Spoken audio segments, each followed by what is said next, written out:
ఇవాళ దొన్నె వెజ్ పలావ్ అయితే చేశాననమాట. చాలా టేస్టీగా వచ్చింది. సో, ఇక్కడ మనకు నచ్చిన వెజిటబుల్స్ తీసుకోవచ్చు.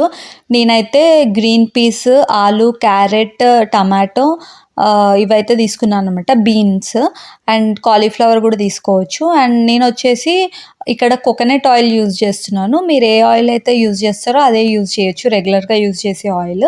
నేనిక్కడ ఆర్గానిక్ కోకోనట్ ఆయిల్ అయితే యూజ్ చేస్తున్నాననమాట.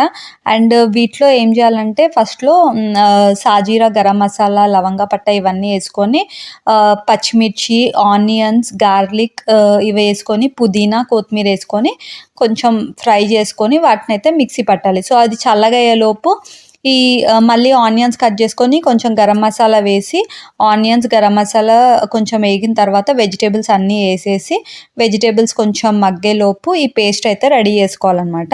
అండ్ పేస్ట్ రెడీ అయిన తర్వాత ఆ పేస్ట్ అయితే దీంట్లో వేసేసి బిర్యానీ మసాలా, యాక్చువల్‌గా నేను బిర్యానీ మసాలా అయితే యూజ్ చేయలేదు. మీకు నచ్చితే వేసుకోండి.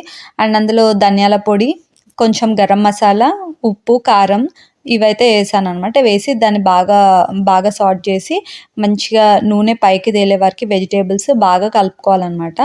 అండ్ తర్వాత మంచిగా నూనె తేలిన తర్వాత దాంట్లో నానబెట్టుకున్న బియ్యం అయితే వేసుకోవాలి. నేను నార్మల్ రైస్ తీసుకోవచ్చు అండ్ బాస్మతి కావాలంటే బాస్మతి కూడా యూజ్ చేయొచ్చు. నేనైతే ఇక్కడ బాస్మతి రైస్ యూజ్ చేశాననమాట. అండ్ రైస్ వేసేసి మంచిగా ఒకసారి కలిపేసి 2 విజిల్స్ పెట్టుకుంటే సరిపోతది. కాకపోతే నేను మళ్ళీ రైస్ కుక్కర్‌లో పెట్టేసాను, ప్రెషర్ కుక్కర్‌లో. అది కరెక్ట్‌గా 12 మినిట్స్ అయితే కుక్ చేస్తది నా ఇన్‌స్టా పాట్‌లో. సో, నాకు ఈ విజిల్ ఒకవేళ లేట్ అయినా మళ్ళీ మాడుతదనే టెన్షన్ లేకుండా ఉంటదనేసి నేను ఇన్‌స్టా పాట్‌లో పెట్టాననమాట. సో, డైరెక్ట్ ప్రెషర్ కుక్‌లోనే కుక్ చేసేసుకోవచ్చు 2 విజిల్స్ వచ్చేసిన తర్వాత. అండ్ అంతే దించేస్తే ఇట్ టేస్ట్ సో గుడ్. చాలా బాగొచ్చింది. ఒకసారి డెఫినెట్‌గా ట్రై చేయండి. అండ్ దీనికి నేను బిర్యానీ గ్రేవీ మసాలా కూడా చేసినాననమాట. ఆ రెసిపీ కావాలంటే కింద కామెంట్ చేయండి లింక్ అని. నేను ఆ రెసిపీ అయితే చేస్తాను. అండ్ ఈ వీడియో గనుక నచ్చినట్టయితే లైక్ చేయండి, షేర్ చేయండి. అండ్ కొత్తగా ఛానల్ చూస్తున్న వాళ్ళు సబ్స్క్రైబ్ చేసుకోవడం మర్చిపోకండి. Thank you for watching.